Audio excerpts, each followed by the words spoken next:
जीवनाच्या गरजा किती असतात हेही कुठेतरी ठरवलं पाहिजे। सेलटॅकच्या अधिकाऱ्यावर पुण्यामध्ये रेड पडली। आता रेड टाकणारी सुद्धा पोलीस दलातली माणसंच होती।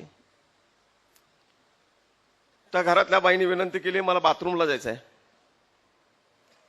आता पोलीस म्हटले जावा मावशी, आणि बाथरूमच्या खिडकीतनं पुन्हा नोटांचा पाऊस सगळ्या त्या वसाहतीमध्ये पडला। वरनच नोटा खाली फेकल्या कोट्यावधी रुपयाच्या। आपण वाचला असेल वर्तमानपत्रामध्ये, सुनील जोशी नावाच्या इंजिनियरच्या घरावर धाड पडली 1 महिन्यापूर्वी, क्लास 1 ऑफिसर।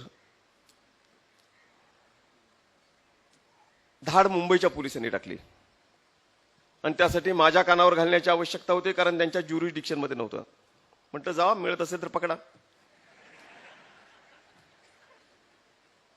म्हटलं आता मुंबईचे पोलीस गेलेत, ज्युरिडिक्शन नाही, ऑर्डर काढली नाही, काय सापडलं का म्हणून उत्सुकतेपोटी फोन केला।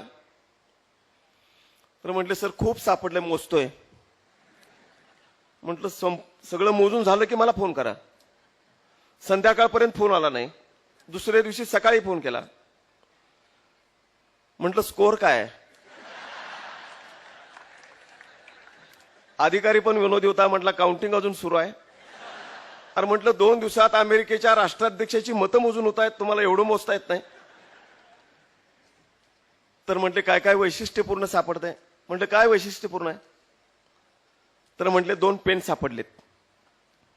अरे बाबा म्हटलं ही गृहमंत्र्याला सांगायची माहिती आहे का 2 पेन सापडले दाढीत? नाही म्हटले पेन वेगळे आहेत। म्हटलं काय?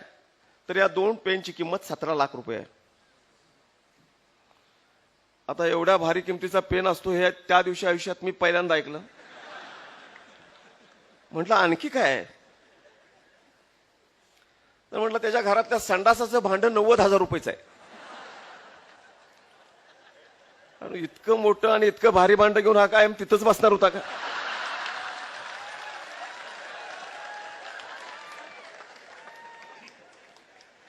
माणसं भ्रष्टाचार करतायत, अवैध मार्गाने पैसा मिळवतायत, आणि मग जो पैसा येतो तो कसा खर्च केला जातो? किती असतात जीवनातल्या गरजा?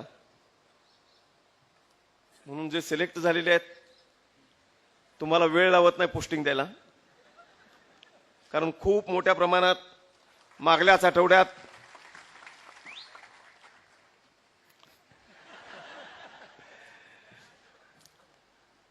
वेटिंग पिरियड काय असतो हे मी अनुभवलंय।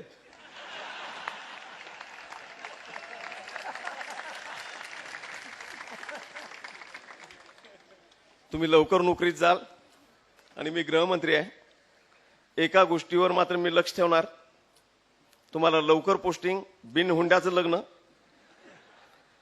आपल्याला माहित नसेल पोपटराव, तर सांगणं बरं नाही, पण हे वरिष्ठ अधिकारी आहेत ना, सगळ्यात जास्त हुंडा घेत आहेत।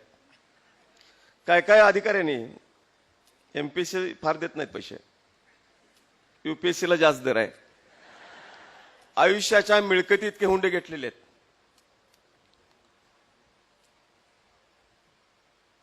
आता बोलत नाही, सगळी शिकलेली मुलं आहेत, पण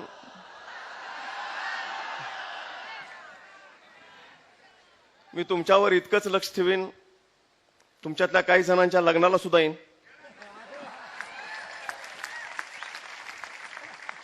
पण बिन हुंड्याचं। आणि पुन्हा विचारीन अधूनमधून आई वडील कुठं आहेत? त्या मुलानं, मी शेतमजुराचा मुलगा आहे, मनापासून मी त्याचं अभिनंदन करीन। आज आम्ही साक्षरतेच्या बाता मारतोय। गरीब माणूस पहिल्यांदा EGS वर अंगठा उठवत होता,